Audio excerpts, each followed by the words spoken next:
네, 안녕하십니까. 오늘은 1월 20일 금요일 연중제 2주간 금요일입니다. 연중제 2주간 금요일 홀수의 독서는 히브리서 8장입니다. 히브리서 8장. 네. 구약의 대사제를 쭉 설명하다가 이제 신약의 대사제, 멜키 차독의 직분을 잇는 영원한 대사제에 관한 설명을 쭉 하고 있습니다. 그리고 특히 예레미야서 31장 31절 새 계약에 대한 얘기를 하면서 새 계약의 대사제에 대한 설명을 히브리서가 쭉 하고 있습니다. 시편은 시편 85편 자유와 진실이 서로 만나리라. 정의와 평화가 서로 입을 맞추리라. 시편 85편 우리가 늘 외우는 시편이죠. 자, 복음은 마르코 복음 3장. 예수님께서 12사도를 부르시는 내용입니다. 그리고 명단 나오죠. 명단. 12사도의 명단. 그래서 12사도를 뽑으신 이유는 첫 번째 공생, 두 번째 파견. 공생과 파견. 예수님께서 12사도를 여러 제자 중에서 12제자를 부르신 이유는 공생과 파견. 함께 하기 위해서 그리고 파견하기 위해서이다. 자, 성경 본문 보시겠습니다. 히브리서 8장 제목이 뭐죠? 새 계약의 대사제. 구약의 대사제를 쭉 설명하다가 예수님이야말로 참 대사제이시다.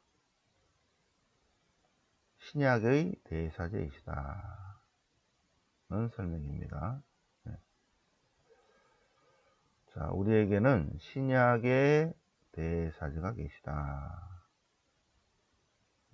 그분께서는 사람이 세운 성소가 아니라 주님께서 세우신 성소, 참 성막에서 직무를 수행하시는 분이시다. 자, 구약의 대사제가 아니라 새 계약의 더 나은 약속을 바탕으로 세워진 더 나은 계약, 새 계약의 중재자이시다. 그래서 예레미야서 31장 보라 그날이 온다. 이제 새 계약을 맺으리라 하는 예레미야서 31장 이하를 인용하면서 하나님께서 새 계약의 대사제를 세우셨다라는 설명으로 쭉 이끌어가는데 예레미야서 31장을 볼까요?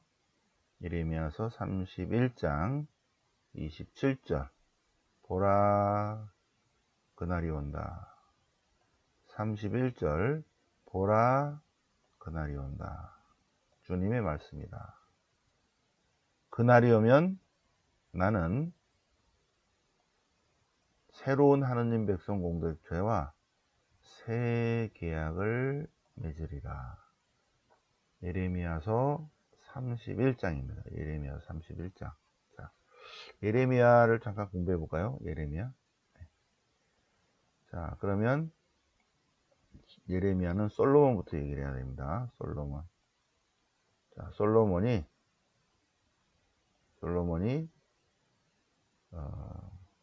아도니아를 제거하고 다윗 다음에 왕권을 잡았습니다.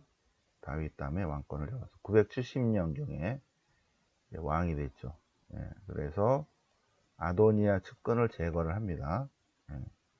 아도니아 측근을 제거하는데 아도니아에 붙은 에브야타르라는 대사제가 있습니다. 에브야타르는 아버지가 노베 사제 아히멜렉이에요. 네, 근데 아버지 다윗이 왕이 되기 전에 사울에게 쫓길 때, 군량미로 그럴 때 전투식량을 구하러 갔는데, 노베 사제 아히멜렉이 다윗에게 전투식량을 주고 무기도 주고, 그래서 나중에 죽게 돼요. 그래서 그 노베 사제 아히멜렉의 아들이 다윗에게 가서, 장군님 때문에 우리 아버지하고 삼촌들이 다 죽었습니다. 그래서 다윗이 미안하다, 내 옆에 있어라. 그래서 다윗이 왕이 될 때 대사제 역할을 한 사람이 에브야타르입니다. 에브야타르, 아히멜렉의 아들. 그런데 솔로몬이 왕이 될 때 에브야타르가 아도니아 쪽으로 줄을 서서 이제 다 아도니아도 제거하고 육군 참모 총장, 뭐 총리, 내무부 장관 이 정도 다 제거한 다음에 대사제도 제거하려고 보니까 아버지의 은인이니까, 열왕기 상권 2장 26절에 보면 솔로몬이 에브야타르를 그냥 고향으로 돌려보냅니다. 아나톳으로. 그런데 그 아나톳에서 350년쯤 지난 다음에 아나톳 출신, 베냐민 땅 아나톳 출신의 사제 예레미야가 나와요. 그 지역에서.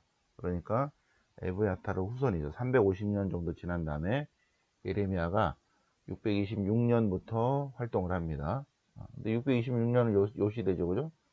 그래서 예언자로 딱 활동하려고 하니까 요시야가 종교개혁을 하잖아요.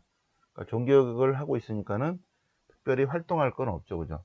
626년에 부르심을 받았지만, 그리고 587년에 바빌론 유배갈 때 이집트로 이제 끌려가죠. 예레미야는. 그래서 40년 동안 예언합니다. 멸망하기 전에 예루살렘에서는 예레미야가, 그리고 바빌론에서는 에제키엘은 이때 벌써 10년 전에, 멸망 10년 전에 여호야킨과 예루살렘 상위 1%가 끌려가니까 플러스 알파, 요때 에제키엘이 끌려가요. 멸망 전에 예루살렘에서는 예레미야가, 바빌론에서는 에제키엘, 양쪽에서 하나님 말씀을 전합니다. 자, 멸망 전 40년 전에 예레미야가 부르심을 받고 하나님 말씀을 전하는데, 요시야가 종교개혁을 하니까 특별히 뭐 잘못됐다 그렇게 할 필요는 없죠, 그죠? 근데 이제 요시야가 609년에 죽어요. 그러니까 608년부터 정식으로 이제 하나님 말씀을 전하는데, 그 말씀 중에 하나가 이제 하나님 말씀이 내렸다. 하나님 말씀이 내렸는데, 자, 이제 하나님이 새 계약을 맺으리라. 새로운 하나님 백성 공동체와 새 계약을 맺으리라. 그런데 예레미야서 32장 32절은 예수님 때 와서 이게 이루어지는 거죠. 그죠? 얼마야? 500년? 그죠? 지난 다음에 550년 정도 지난 다음에 550년을 땡겨서, 보라 그날이 온다. 그날이 언제다? 이제 예수님이 오셔야 되죠. 그날이 오면 하나님께서는 새로운 이스라엘 백성 공동체와 새 계약을 맺으리라. 새 계약이란 돌에 새겨준 계약이 아니라 새로운 하나님 백성 공동체, 마음의 법을 세워주고 사랑을 심어주리라. 그래서 주님을 알아라 그렇게 하지 않아도 미리 다 하나님이 다 씨앗을 심어 놓으리라. 나는 그들의 하나님이 되고 그들은 나의 백성이 될 것이다. 그때 아무도 주님을 알아라 그렇게 안 가르쳐도 된다. 모두 다 알아차림, 알아차림, 알아차림. 이미 마인드 안에다 심어놨기 때문에 알게 될 것이다. 보라 그날이 온다. 새 계약을 맺으리라. 새 계약. 그런데 새 계약을 맺으셨는데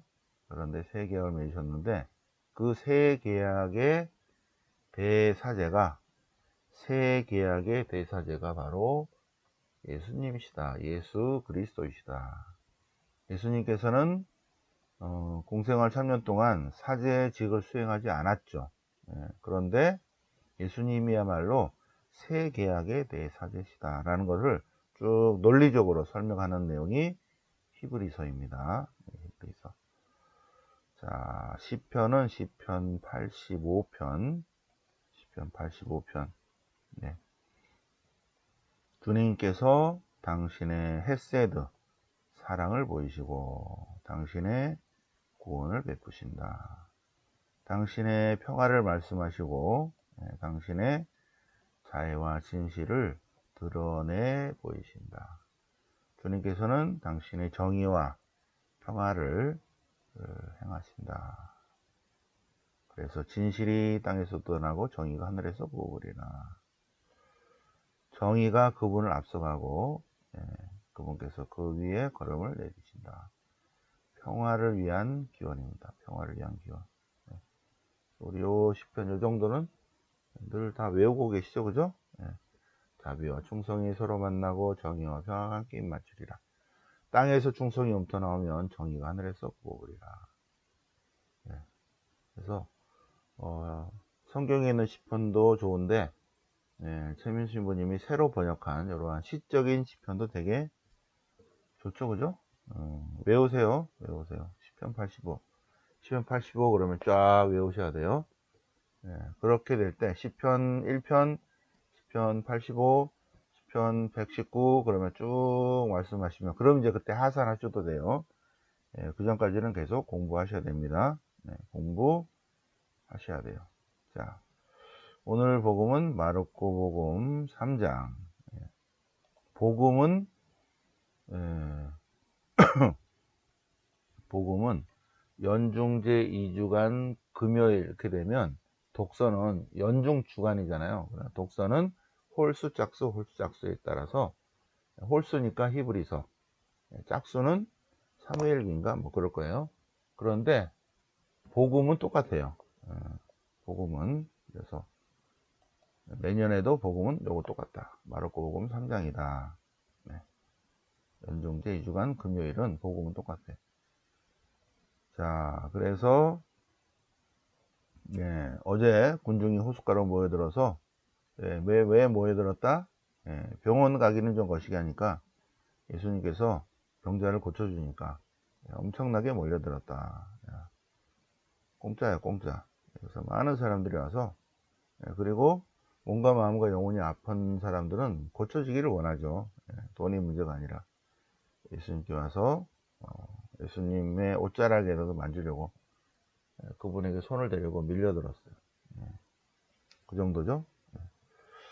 자, 그리고 오늘 복음 예수님께서 12 제자를 뽑으시고 그들을 파견된 자, 사도라고 부르십니다. 사도. 예수님께서 산에 올라가신 다음에 당신께서 원하시는 이들을 부르십니다.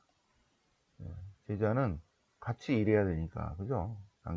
주님께서 원하시는 이들 12명을 부르십니다. 그래서 그들을 사도, 파견된 자라고 부르십니다.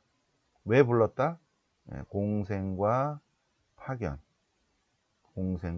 당신과 함께 지내고, 그리고 파견해서 복음을 선포하게 하려고. 공생과 파견. 그리고 마귀를 쫓아내는 권한을 주신 거죠. 마귀를 쫓아내는, 병자를 고치는 그러한 능력도 주십니다. 사제들에게. 그래서 주님의 능력으로 사제가 안수를 하면 마귀를 쫓아내는 권한을 주님이 주시니까 주님이 쫓아내는 거죠. 사제는 그냥 대가리에 손만 이렇게 얹으면 예수님이 알아서 자, 12명의 명단 나옵니다. 베드로, 야고보, 요한, 안드레아, 필립보. 그래서 축일을 제가 쭉 써놨습니다. 베드로 축일 629. 그 다음에 야고보 축일 7월 25일. 그 다음에 사도 요한 12월 27일. 안드레아, 필립보, 발토로메오. 마테오, 토마스. 이 야고보 말고 알페아, 작은 야고보, 알페 아들 야고보. 유다 또는 타데오, 열혈당원 시몬, 사이몬. 그 다음에 유다 이스카리오 대신에 마티아, 12명, 마티아 사도에서 12명 명단 다 올렸습니다. 네. 그리고 축일도 보시고, 자기 세례명 할 때 웬만하면 이렇게 다 달력에 나오는 세례명으로 이름 있는 걸로, 가능하면 그렇게 달력에 나오는 걸로 해서 누구든지 축하해 줄 수 있도록 그렇게 세례명을 달력에 나온 걸로 지어주세요. 처음 듣는, 저기 세례명 뭐세요 그럴 때 처음 들어본다, 그런 거는 좀 그렇죠. 네. 자, 12사도에 관한 이야기 말씀드렸고, 오늘 연중제 2주간 금요일을 맞아서 히브리서, 새 계약의 대사제 히브리서와 마르코 복음을 묵상을 해보셨습니다. 새벽반 공부하셨습니다. 네, 감사합니다. 영광이 성부와 성자와 성령께 처음과 지정 성령오니 아멘. 성부와 성자와 성령의 이름으로 아멘.